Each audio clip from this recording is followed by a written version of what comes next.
kita nanti akan melaksanakan sholat tarawih berjamaah. Mudah-mudahan beginilah terus keadaan kita pada bulan Ramadan ini hingga akhir ibadah Ramadan nanti. Bahkan kita berharap kita akan dipertemukan kembali dengan Ramadan yang akan datang. Bapak Ibu rahmatullah subhanahu wa ta'ala, mohon maaf mungkin suara ini agak kurang jelas, banyak makan bakwan agak ruminya. Nikmat hari ini tentunya berbeda dengan nikmat tahun yang kemarin. Walaupun mungkin kita masih melaksanakan tarawih, tapi di dada kita mungkin ada rasa was-was. Lebih-lebih kalau melihat kawan kita di samping batu. Hari ini tak usahakan dia batu, dia jungkir balik batunya, kita insya Allah tenang. Dan itu ambillah sebagai barometer perbandingan. Dan alhamdulillahnya keadaan itu tidak berlanjut, itu nikmat.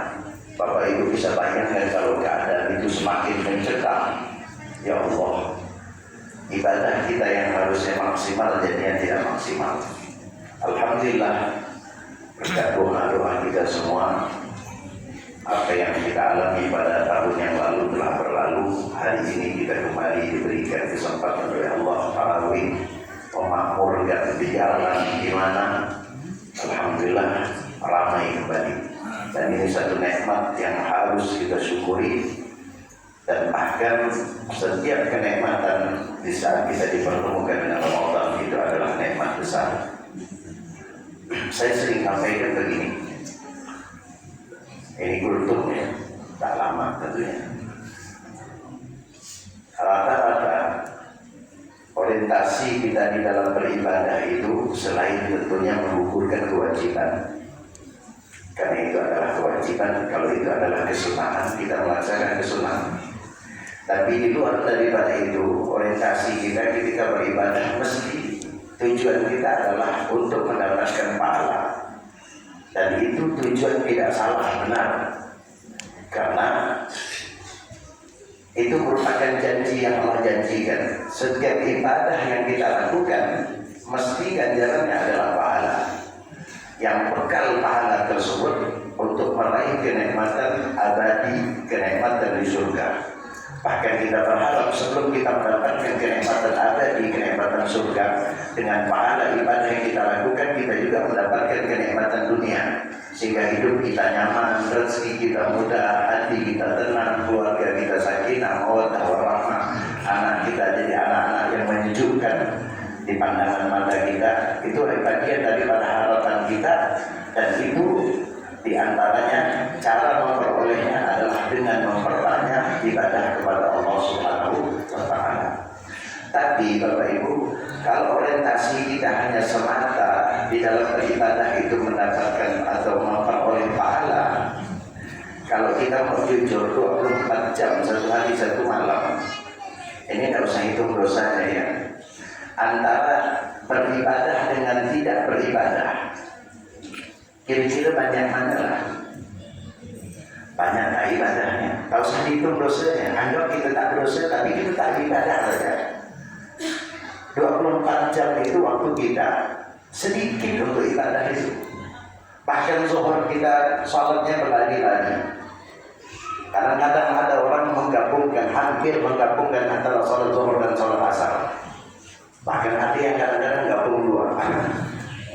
Itu di antara ibadah kita, dan itu kita akui jujur.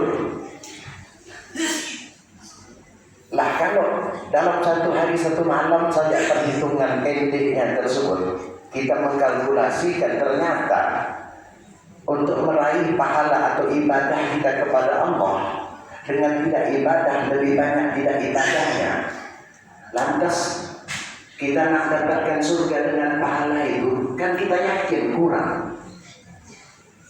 Itu baru ukuran 24 jam. Tinggal dikalkulasikan saja kalau umur kita 60 sekian tahun. Kita hitung jujur-jujur. Maka kalau bukan rahmat Allah yang kita harapkan, hanya modal amal, aduh, neraka kita. termasuk yang ngomong. Lah iya, karena kita yakin betul amal kita sedikit, tapi rahmat Allah buat kita, dan ini khusus kepada kita umat Nabi Muhammad. Maka Allah Subhanahu wa Ta'ala berikan di antara amalan-amalan umat Nabi Muhammad ini, amalan yang bahkan melampaui daripada amalan orang-orang zaman dahulu yang Allah berikan umurnya 300 tahun, 200 tahun. Nabi Israel itu 240 tahun umurnya. Makanya sering saya katakan, kalau dia degil lah 100 tahun, masih ada modal 140. Kita 62, degil 60 tahun, sisa 2 tahun. Sila kita malaikat sana kiri ke, tapi rahmat Allah buat kita, dan itu disampaikan oleh Nabi kita Nabi Muhammad. Kata Nabi Muhammad, tidak masuk ke dalam surga setelah para nabi, para anbiya, kecuali umatku, baru umat-umat Nabi terdahulu. Dan ini kabar gembira buat kita. Makanya salah satu anugerah yang Allah berikan kepada kita umat Nabi Muhammad, khusus pada bulan Ramadan, ada amalan-amalan yang bukan hanya memperoleh pahala, tapi di balik itu juga meleburkan dosa. Ini istimewa. Kita butuh itu meleburkan dosa. Pahala banyak, dosa banyak. Itu bisa jadi nanti kata Rasulullah tergolong orang yang bangkrut. Hadis sahih Nabi SAW ketika sahabat Nabi bertanya kepada para sahabat, ya Rasulullah, siapa orang yang bangkrut? Sahabat tanya, ya Rasulullah, orang yang bangkrut yang tak ada harta, yang tak ada kekayaan dunianya, itu bangkrut. Bangkrut itu mereka nanti pada hari kiamat datang menghadap Allah dengan pahala puasa, pahala zakat, pahala salat, pahala haji, pahala umrahnya. Tapi di sisi dia melakukan ibadah, dia juga melakukan dosa.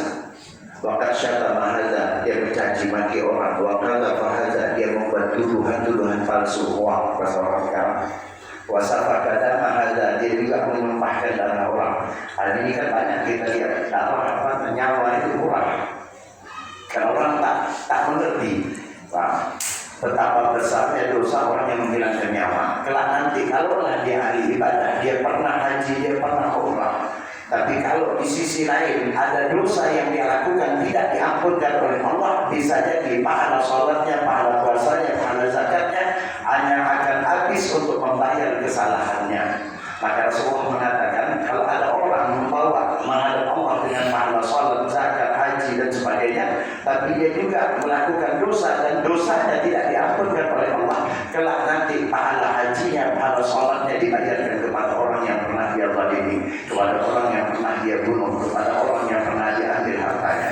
Sampai-sampai kita lagi, kalau terlalu banyak kesalahannya yang tak diampunkan oleh Allah, lantaran pahala ibadahnya kemudian tak cukup untuk membayar orang tersebut, maka kejahatan orang tersebut akan ditimpakan kepada dia, dan pada akhirnya dia akan diceburkan di dalam neraka.